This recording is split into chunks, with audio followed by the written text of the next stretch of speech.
आइए देखते हैं सवाल को, जिसमें कहा गया है कि देखिए यहाँ पर दो वायर दिए हुए हैं और एक में इस तरफ करंट जा रही है, एक में इस तरफ करंट जा रही है। तो अगर हम देखिए, पहली चीज, करंट की वजह से क्या डेवलप होगा? मैग्नेटिक फील्ड डेवलप होगी।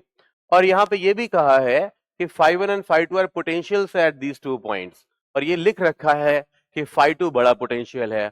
तो हम ये जानते हैं कि लोअर पोटेंशियल की तरफ इलेक्ट्रिक फील्ड भी होती है। तो यहाँ पे हम कह सकते हैं बच्चों कि इलेक्ट्रिक फील्ड किधर की तरफ है?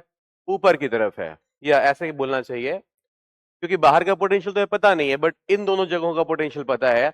तो यहाँ पे इलेक्ट्रिक फील्ड ऊपर की तरफ होगी। अब यहीं पे हम देख लेते हैं मैग्नेटिक फील्ड।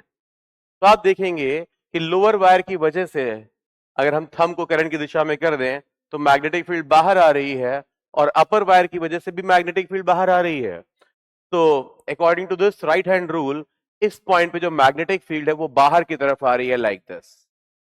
अब अगर मैग्नेटिक फील्ड बाहर की तरफ आ रही है तो यहाँ पे इलेक्ट्रिक फील्ड हो गई, मैग्नेटिक फील्ड हो गई। अब इसको हमें ऐसे मानना है जैसे ये इलेक्ट्रोमैग्नेटिक स्पेक्ट्रम के पार्ट हैं, ये मैग्नेटिक फील्ड और इलेक्ट्रिक फील्ड। इलेक्ट्रोमैग्नेटिक फील्ड के दो फील्ड हैं, और इन्होंने पॉइंटिंग वेक्टर का यूज भी कर रखा है।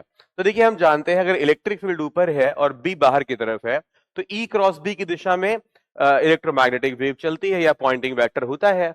मतलब यहाँ पे जो वेव है वो इस तरफ चल रही होगी और इसी तरफ एनर्जी का फ्लो हो रहा होगा।